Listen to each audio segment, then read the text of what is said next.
سلامونه احترامات او نیکې هیلې. زه یم سمندر یوسفزی او نننۍ موضوع زموږ د نثر څه ډول او د نثر ډولونه کوم دي. لکه څنګه چې تاسو ته پته ده چې د یو څیز د وضاحت لپاره یا چې کوم دی د هغې د معنی د لټولو لپاره زموږ سره دوه طریقې، یوه لغوي معنی، یو چې کوم دی نو اصطلاحي معنی. لغوي معنی نه مطلب هم هغه دی چې د یو ټکي یا د یو اصطلاح په لغتونو کې، فرهنګونو کې او په ډکشنریانو کې چې د هغې کومې معنی نو هغې ته موږ لغوي معنی وایو. دغه لغوي معنی چې کومې نو دا د وخت سره نه بدلیږي، او بل زموږ سره چې کوم دی نو اصطلاحي معنی. اول موږ راځو لغوي معنی ته چې د نثر لغوي معنی څه ده. نثر زموږ سره د عربی ژبې ټکی دی چې مطلب یې دی خورول، پاشل، نوستل او شیندل دي. که د دغې نوستلو، خورولو، پاشلو، تیتلو اصطلاحي معنی موږ لټوو چې یاره د دې څه مطلب شو، نو د نثر اصطلاحي معنی هم دغه دی چې خپل جذبات، احساسات، تجربات او مشاهدات داسې خورول، داسې نوستل چې هغه د وزن او د قافیې د قید نه آزاد وي، هغه په فریزز کې وي، په غونډونو کې وي، د غونډلو په شکل کې، د جملو په شکل کې او د پیراګرافونو په چوکاټ کې دننه ولیکلی شي، نو دې ته مونږ نثر وایو. کوم چې د شاعرۍ ضد دی، د شاعرۍ ضد ته مونږ نثر وایو. د نثر د تعریف په لړ کې مونږ دا هم اضافه کولی شو چې نثر به اوږد وي، د دې نه علاوه چې د ګرامر څومره اصول، قاعدې، ضابطې دي، نو د هغې په چوکاټ کې دننه به لیکلی شوی لیک ته چې دی نو هغې ته مونږ نثر ویلی شو. د قسمونو په حواله یا د دې د نثر چې څومره هم ډولونه دي د هغې په حواله باندې زموږ سره مختلفو پوهانو، لیکوالو مختلف قسمونه د مختلفو نوعیت له مخه یا په مختلفو حوالو باندې د دې مختلفو قسمونه ټاکلي دي. نو څه لږ په وضاحت سره دي، د هغه قسمونه ډېر دي، څه قسمونه زموږ سره لږ دي. زه کوشش کوم چې کوم ضروري قسمونه دي نو هغه زه بیان کړم. په بنیادي توګه زموږ سره د نثر درې قسمونه دي چې یو زموږ سره عامې خبرې اترې، یا کوم چې مونږ عامې خبرې د یو بل سره کوو، یو بل په خبرو اترو باندې روزمره چې کوم زموږ د یو بل سره خبرې اترې چې هغه په شاعرۍ کې دي، په عامو خبرو اترو کې چې په هغې کې زموږ سره زیاتره ګرامر په هغې کې استعمالیږي، د هغې نه علاوه جملې وي او یا چې کوم دی نو د پیراګرافونو په شکل کې هم وي. یو قسم زموږ سره دغه عامې خبرې اترې چې کوم مونږ کې خپل خیالات، احساسات یو بل ته وړاندې کوو. دویم زموږ سره کوم چې خطاب یا تقریرونه دي چې په هغې کې عالمان او پوهان د خلکو د پوهولو دپاره هغوی یو انداز خپلوي او هغه د مختلفو لفظونو د راغونډولو یا چې کوم دی د هغې د چونولو کوشش کوي او هغه استعمالوي او خپل انداز وي چې کوم د تقریر وي، کوم د خطاب وي. نو یو قسم زموږ سره دغه دی، کوم چې د عامو خبرو اترو نه لږ مختلف وي. دریم قسم زموږ سره د تحریر دی، هغه لیک یا هغه نثر چې هغه په لیکلي شکل کې وړاندې کړی شي، نو دا زموږ سره دا دریم قسم دی. او د دې بیا ځان له بلا خپل قسمونه دي، دغه دوه تیر چې کوم شي د هغې هم خپل قسمونه دي. نو زه کوشش کوم چې د نور قسمونه هم وړاندې کوم. د غرض او مقصد په حواله باندې زموږ سره د نثر څلور قسمونه دي چې یو فکشنل دي، زموږ سره قصه ییز نثر، هغه نثر چې په هغې کې د تخیل په زور باندې داسې لیک شوي، داسې قصې بیان کړي شوي چې هغه حقیقت نه وي خو حقیقت ته نږدې یا چې کوم دی د ژوند سره د هغې ډېرې ژورې اړیکې وي، هغه نثر ته فکشنل وي یا قصه ییز ورته وایي. کوم چې زموږ سره ناولې دي، ډرامې دي او یا چې کوم دی زموږ سره افسانې دي. تاسو ته پته ده چې افسانې، ناولې او ډرامې چې کوم دي نو هغه د ژوند سره د هغې تعلق وي، د ژوند ته ډېر زیات نږدې، خو دا د تخیل په زور باندې لیکلی شوي او په دې کې ډېر زیات عمل دخل شوی د تخیل وي، امیجینیشن وي. دویم قسم نثر زموږ سره چې کوم دی نو هغه د غیر قصه ییز وي یا چې کوم دی نو نان فکشنل وي، چې هغه نثر چې هغه حقیقت ته ډېر زیات نږدې او د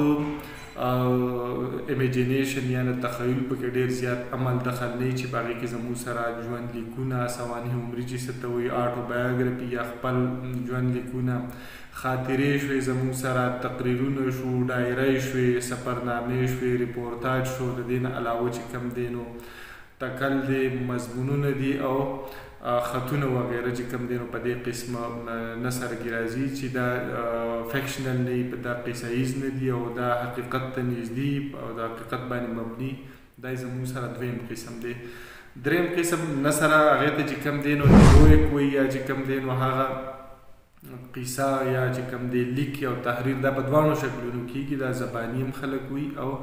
چې د یو کس یا د یو کردار چې کوم دی نو د هغه بهادري په هغې کې بیان شوي او دا یو اوږده قصې دا بیانېږي نو دا زموږ سره هیرویک پروز دی ته وایي یا هیرویک نثر دی ته وایي. څلورم قسم زموږ سره نثري شاعري یا چې کوم دی نو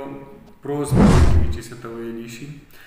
دا چونکې نثر وي خو په دې کې د شاعرۍ خصوصیات ډېر وي، په دې کې امیجینیشن وي، تخیل وي، پکې د نظم کړه وړی پکې خو په نثر کې دننه لیکلی شوي د جملو غونډونو او پیراګرافونو په چوکاټ کې دننه لیکلی شوي کړه وړه چې کوم دی نو هغه د شاعرۍ خو د نثر په جامه کې دننه لیکلی شوي. نو دا زموږ سره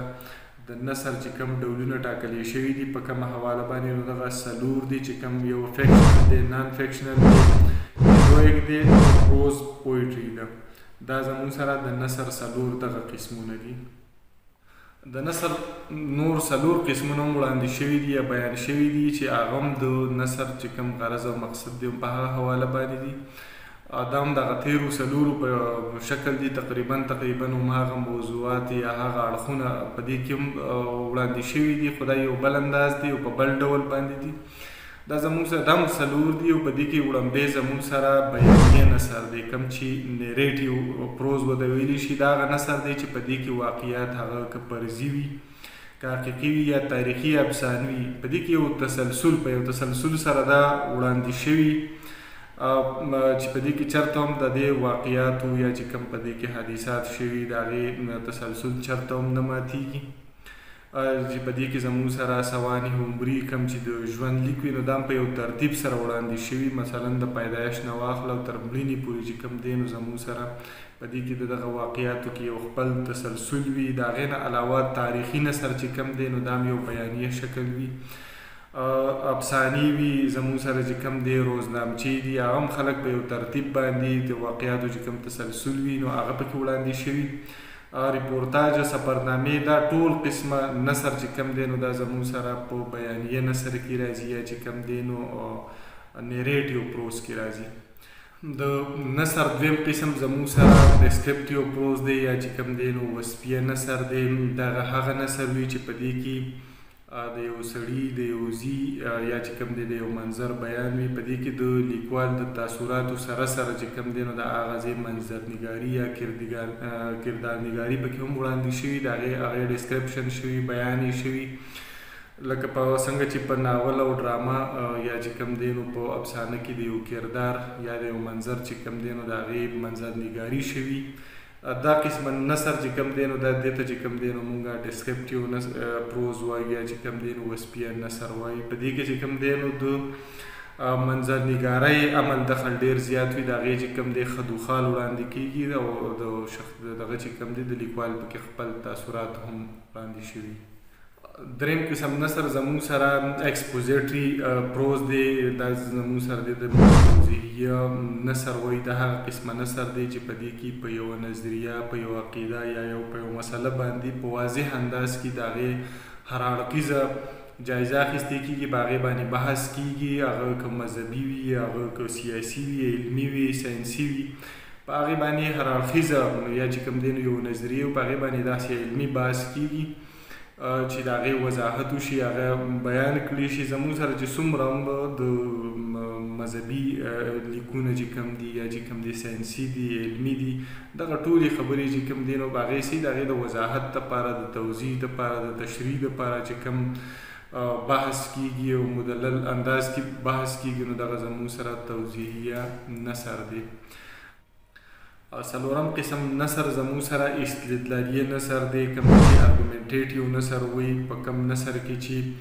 د خپلې دعوې دپاره په کومه سیوسیز په حواله باندې چې دی کومه دعوه لري، کومه نظریه لري یا کومه عقیده لري، د هغې د ثبوت دپاره مختلف ثبوتونه، دلیلونه په یو خاص ترتیب باندې او چې د هغې یو خاص وزن وي او خپل تړون وي پکې په هغه انداز کې وړاندې کړي شي. دغه قسمه نثر چې کوم دی نو دغه ارګومنټیټیو وي یا استدلالي، لکه څنګه چې نوم نه واضحه ده چې په دې کې ثبوت وي، دلیل وي پکې، منطق وي پکې، او په هغې کې چې کوم دی نو یو ربط هم وي او وزن هم وي. وزن او ربط مطلب هم دغه دی چې یو ترتیب وي پکې او دغه دلیل او ثبوت چې کوم دی نو په هغې باندې د هغه دعوه صحیح ثابتېږي. دغې ته استدلالیه نثر ویلی شي. دا زموږ سره د غرض او مقصد په حواله باندې د نثر 4 قسمونه نورو. د هیئت په حواله، د لفظ په حواله، د انداز بیان په حواله باندې د نثر 4 قسمونه دي. ډیرو لیکوالو پوهانو دا په دې نه په کمو قسمونو باندې هم یاد کړي دي، خو چونکې دا لږ ډېر د یو بل سره بدلون لري. په دې وجه باندې زه هم چې کومو لیکوالو په 4 برخو کې دا ویشلي دي یا ډولونو کې ویشلي دي، زه هم هغه یادومه. په دې کې زموږ سره وړومبی قسم چې کوم دی نو هغې ته آزاد نثر یا نثر عاري ویلی شي. دویم چې کوم دی نو زموږ سره نثر مرجز ویلی شي. دریم چې دی نو مسجع نثر دی، او څلورم چې دی نو هغه مقفع او یا نثر مرصع دی. زموږ سره نثر عاري چې کوم دی یا چې کوم زموږ سره نثر آزاد نثر دی نو دا د دې څنګه نوم نه مطلب دی چې عاري دی دا د قافیې نه، ردیف نه، وزن، بحر، دغه د شاعرۍ چې څومره هم لږ کړه وړه دي، داسې د نثر قسمونه هم شته چې دغه د شاعرۍ لپاره چې دا کم کړه وړه دي دا په هغې کې بیان شوي. نو دا هغه نثر دی چې دا د دغې ټولو قسمه لوازماتو نه آزاد دی، عاري دی. په دې کې هېڅ قسمه بناوټ او تصنع دا نشته. خپل ماپیو ضمیر، خپله خبره، خپل احساسات، جذبات، تجربات او مشاهدات چې دي نو هغه په سلیس انداز کې په روان ډول کې په چې کوم د ګرامر اصول دي چې په هغې کې غونډونه دي، غونډلې دي، د هغې نه علاوه چې کوم دی نو پیراګرافونه دي یا چې څومره هم لوازمات دي د هغې په چوکاټ کې دننه ډېر په آزاد مټ باندې لیکلی کېږي. نو دې ته نثر عاري وي یا آزاد نثر دې ته ویلی شي. د ماهیت په حواله چې کوم دویم قسم د نثر دی هغه نثر مرجز دی. په دې کې د جملې چې کومې دي یا چې کوم غونډلې دي په دې کې وزن چې کوم دی نو د دې په باره کې دا ویل کېږي چې په دې کې وزن وي، خو د ردیف او قافیې نه دا آزاد وي. په دې کې ردیف او قافیې نه، البته د دې چې کومې جملې دي یا غونډلې دي د دې په منځ کې چې کوم دی نو یو وزن وي، او وزن چې کوم دی نو په دې حواله باندې پکې پیدا کېږي چې د دې دواړو جملو لکه د مصرو په شان چې کوم دی نو بحر یا چپې چې دي نو هغه تقریبا برابر وي، ځکه چې کوم دی نو دا هم وزن وي خو په دې کې ردیف او قافیې نه. د نثر په حواله چې څومره هم کتابونه لیکلي شوي دي نو په هغې کې دا ویلی کېږي چې په دې کې وزن وي. نو زما په خیال په دې کې هو د شاعرۍ په شان وزن نه وي، که پرس که وزن په دې کې د وی نو بیا به دا شاعري و دا بیا نثر نه. البته دا امکان کیدی شي چې په دې کې د شاعرۍ په شان د وزن کوشش شوي. په دې کې چې کوم دی د بحر چې کوم دی د چپې چې دي د دواړو مصرو یو شان دی، خو د شاعرۍ چې کوم ترتیب دی د هغې د ټکو چې کوم یو جوړښت دی، کوم آهنګ چې پیدا کېږي، کوم رب چې پکې وي نو هغه په دې کې نه وي. که پرس که دا پکې وي نو بیا دا سوال پیدا کېږي چې دې ته بیا مونږ شاعري ولې نه وایو یا چې کوم دی نو دا آزاد نثر کې ولې نه دغه کېږي یا په معرا نثر کې ولې نه نظم کې ولې نه حسابېږي. او زما خپل خیال دا دی چې دا په دې کې چې کوم دی د وزن یو کوشش شوي یا چې کوم دی د بحر کوشش شوي، البته هغه آهنګ او هغه ربط پکې چرته هم دی کوم چې په شاعرۍ کې. به هر حال د نثر دا یو قسم دی چې په دې کې یو کوشش شوي چې د وزن دواړه جملې چې کومې دواړه غونډلې چې نو دا یو بل ته نږدې د چپو په لحاظ باندې، خو دا د ردیف او قافیې قید په دې کې نه، مطلب په دې په اخره د جملې په اخره کې هېڅ قسمه قافیه او ردیف نه وي، ځکه دې ته چې کوم دی نو نثر مرجز وایي. د هیئت په حواله د انداز بیان په حواله زموږ سره د نثر دریم قسم چې کوم دی نو هغه نثر مسجع دی. په دې قسمه نثر کې د وزن زیات کوشش شوي او قافیه پکې هم وي. د جملو په اخره کې چې کوم دی نو یو قافیه یا یو هم اواز لفظونه وي، او په دې کې زیات کوشش شوی چې په دې کې کوم دی نو خوند او رنګ سیوا شي زیاتره بولان یا مقررین په خپل د خطاب په حواله باندې کوشش کوي چې خوند او رنګ پیدا شي نو د په دې قسمه نثر کې یا په دې قسمه بیان کې هغوی د اثر په سیوا کولو یا پیدا کولو په حواله باندې وزن کوشش کوي او قافیې په اخره کې راوړلی شوي دا قسمه نثر په دې باندې کله کله د مثنوي هم ګمان کېږي دا هغې ته هم نږدې خو دا چې کوم دی نو دا زموږ سره مسجع نثر دی د هیت په حواله چې د نثر زموږ سره کم څلورم قسم دی نو هغه مقفا نثر دی یا مرصع نثر دی دا د مسجع نه صرف او صرف په دې حواله باندې مختلف دی چې په هغې کې د وزن کوشش شي او په دې کې د وزن یا چې کوم دی نو د بحر کوشش نه شي د دې جملې لنډې او اوږدې وي څه جملې چې کوم دی یا غونډلې لنډې وي او مختصرې وي څه چې کوم دی اوږدې خو دا خبره پکې ضروري چې د هرې جملې په ختمېدو کې چې کوم دی نو یو هماواز لفظ چې کوم قافیه دار وي هغې پکې چې کوم دی نو احتمال شوي وي هغه پکې ضروري ګڼل شوي ځکه نو دې قسمه نثر ته مقفا یا مرصع ویلی شي زموږ سره چې کوم دا مقفا او مسجع نثرونه دي نو دا زموږ سره چې کوم زموږ د بایزید انصاري او اخوند درویزه بابا چې کوم نثر دی یا د هغوی د مکتبونو چې کوم نثر قسمونه دي هغه تقریبا په دې دواړو قسمونو کې لیکلی شوي دي او زموږ سره چې کوم آزاد نثر دی نو دا زموږ سره په دې موجوده وخت کې چې کوم نثر لیکلی شوی دی نو دا زموږ سره دا اوس چې کوم لیکلی کېږي زموږ چې څومره هغه که علمي دی که مذهبي دی که تاریخي دی او که قصه ییز ادب دی او که غیر قصه ییز ادب لیکلی کېږي او د شاعرۍ په ضد کې چې کوم لیکلی کېږي نو دا زموږ سره آزاد نثر کې لیکلی کېږي دا زموږ سره د معنی په لحاظ باندې د لفظ په لحاظ باندې د مقصد په لحاظ باندې د نثر قسمونه او د نثر چې کوم معنا او مفهوم هغه